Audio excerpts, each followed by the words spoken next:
The sun may have set over our city this evening, but as Eugene Debs once said, I can see the dawn of a better day for humanity. For as long as we can remember, the working people of New York have been told by the wealthy and the well-connected that power does not belong in their hands. Fingers bruised from lifting boxes on the warehouse floor, palms calloused from delivery by candle bars, knuckles scarred with kitchen burns. These are not hands that have been allowed to hold power. And yet over the last 12 months, you have dared to reach for something greater. Tonight, against all odds, we have grasped it. The future is in our hands. My friends, we have toppled a political dynasty.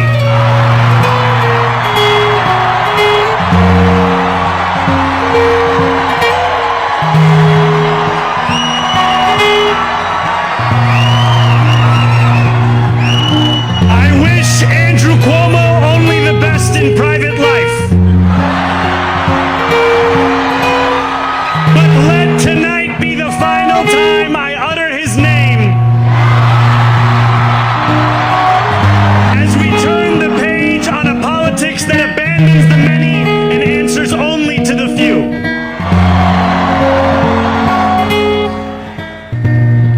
New York, tonight you have delivered. For change. A mandate for a new kind of politics. A mandate for a city we can afford. And a mandate for a government that delivers exactly that. On January 1st, I will be sworn in as the mayor of New York City.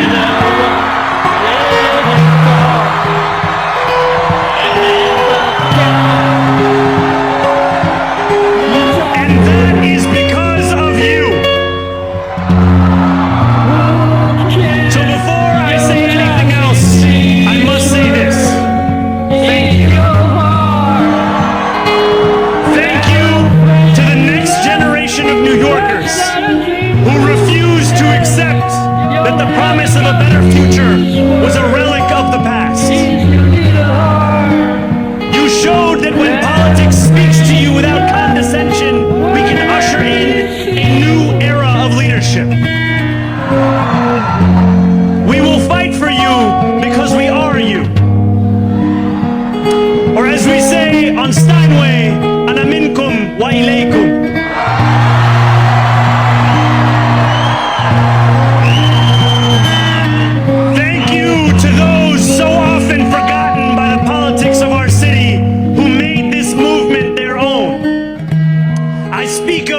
Yemeni bodega owners and Mexican abuelas, Senegalese taxi drivers and Uzbek nurses, Trinidadian line cooks and Ethiopian aunties.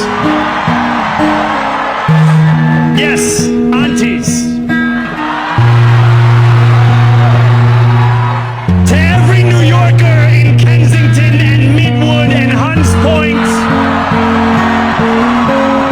know this city is your city, and this democracy is yours too.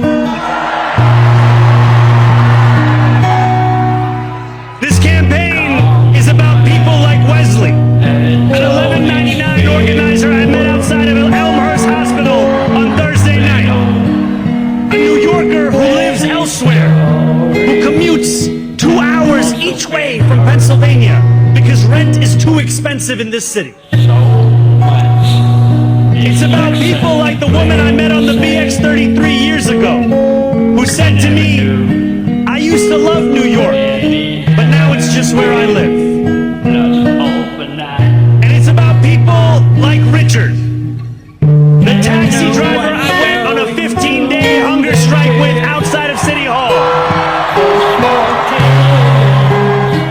who still has to drive his cab 7 days a week. My brother, we are in City Hall now.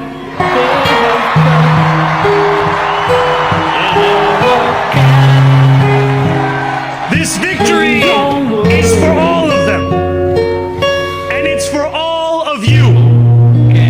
The more than 100,000 volunteers who built this campaign into an unstoppable force. Because of you, we will make this city one that working people can love and live in again. With every door knocked, every petition signature earned, and every hard-earned conversation, you eroded the cynicism that has come to define our politics. Now I know that I have asked for much from you over this last year. Time and again, you have answered my calls. But I have one final request. New York City, breathe this moment in. We have held our breath for longer than we know. We have held it in anticipation of defeat. Held it because the air has been knocked out of our lungs too many times to count. Held it because we cannot afford to exhale. Thanks to all of those who sacrificed so much, we are breathing in the air of a city that has been reborn.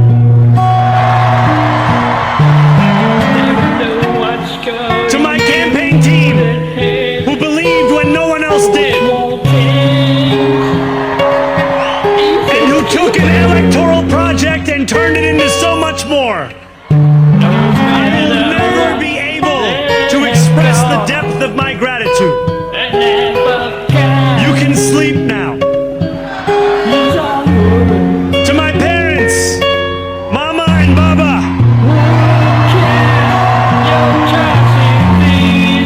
you have made me into the man I am today. I am so proud to be your son. And to my incredible wife, Rama,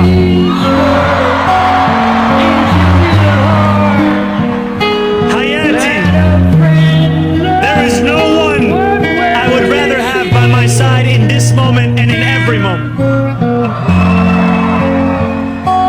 To every New Yorker, whether you voted for me, for one of my opponents, or felt too disappointed by politics to vote at all, thank you for the opportunity to prove myself worthy of your trust. I will wake each morning with a singular purpose: to make this city better for you than it was the day before. There are many who thought this day would never come, who feared that we would be condemned only to a future of less, with every election consigning us simply to more of the same. And there are others who see politics today as too cruel for the flame of hope to still burn. New York, we have answered those fears. Tonight we have spoken in a clear voice. Hope is alive. Hope is a decision that tens of thousands of New Yorkers made day after day. Volunteer shift after volunteer shift, despite attack ad after attack ad. More than 1 million of us stood in our churches, in gymnasiums, in community centers, as we filled in the ledger of democracy. And while we cast our ballots alone, we chose hope together. Hope over tyranny. Hope over big money and small ideas. Hope over despair. We won because New Yorkers allowed themselves to hope that the impossible could be made possible. And we won because we insisted that no longer would politics be something that is done to us. Now it is something that we do.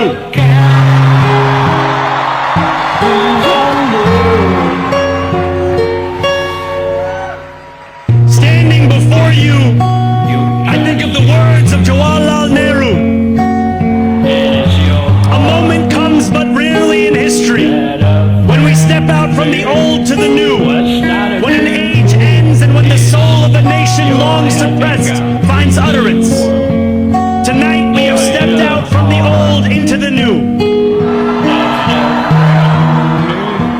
So let us speak now with clarity and conviction that cannot be misunderstood about what this new age will deliver and for whom.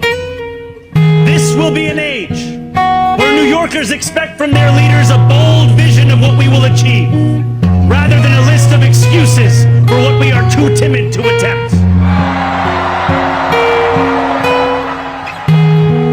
Central to that vision will be the most ambitious agenda to tackle the cost of living crisis that this city has seen since the days of Fiora LaGuardia.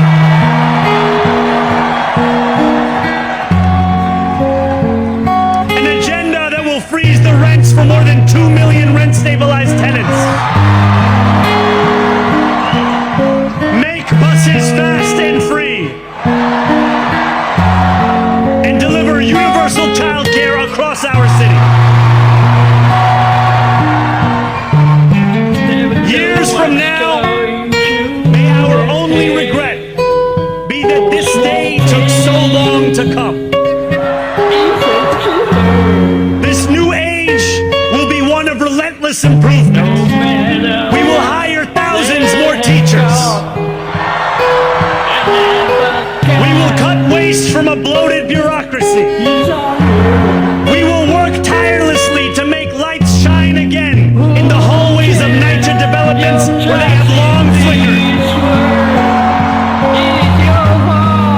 Safety and justice will go hand in hand as we work with police officers to reduce crime and create a department of community safety that tackles the mental health crisis and homelessness crises head on. Excellence will become the expectation across government, not the exception. In this new age we make for ourselves, we will refuse to allow those who traffic in division and hate to pit us against one another. In this moment of political darkness, New York will be the light. Here, we believe in standing up for those we love.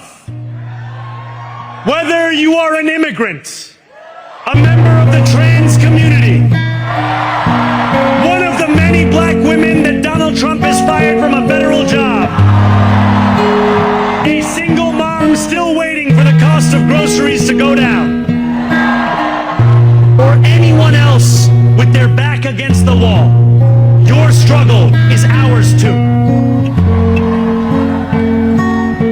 And we will build a city hall that stands steadfast alongside Jewish New Yorkers and does not waver in the fight against the scourge of anti-Semitism. Where the more than 1 million Muslims know that they belong. Not just in the 5 boroughs of this city, but in the halls of power.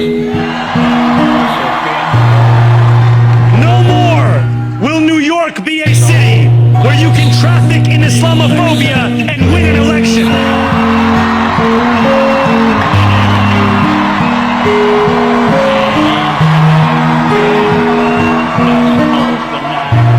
This new age will be defined by a competence and a compassion that have too long been placed at odds with one another. We will prove that there is no problem too large for government to solve and no concern too small for it to care about. For years, those in City Hall have only helped those who can help them. But on January 1st, we will usher in a city government that helps everyone. Now I know that many have heard our message only through the prism of misinformation. Tens of millions of dollars have been spent to redefine reality and to convince our neighbors that this new age is something that should frighten them. As has so often occurred, the billionaire class has sought to convince those making $30 an hour that their enemies are those earning $20 an hour. They so that we remain distracted from the work of remaking a long broken system. We refuse to let them dictate the rules of the game anymore. They can play by the same rules as the rest of us. Together, we will usher in a generation of change. And if we embrace this brave new course, rather than fleeing from it, we can respond to oligarchy and authoritarianism with the strength it fears, not the appeasement it craves.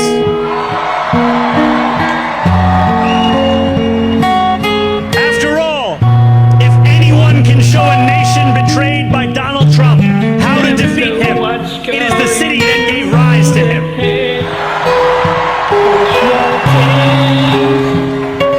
And if there is any way to terrify a despot, it is by dismantling the very conditions that allowed him to accumulate power. This is not only how we stop Trump, it's how we stop the next one. So Donald Trump, since I know you're watching, I have 4 words for you. Turn the volume up.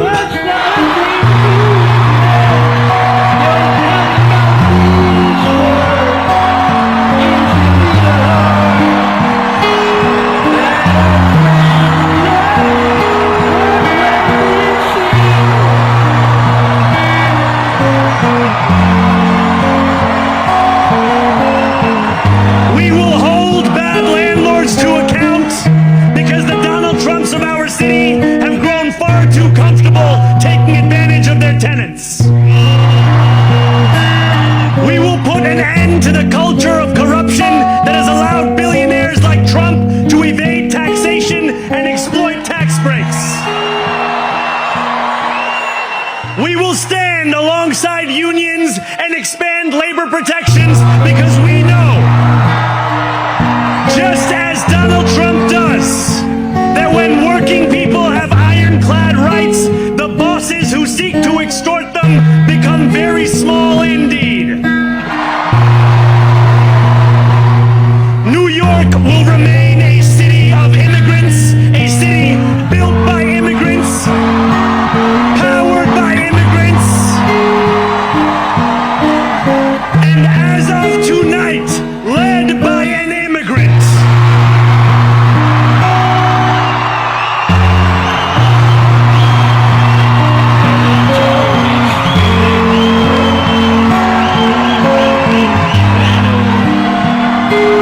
So hear me, President Trump, when I say this. To get to any of us, you will have to get through all of us.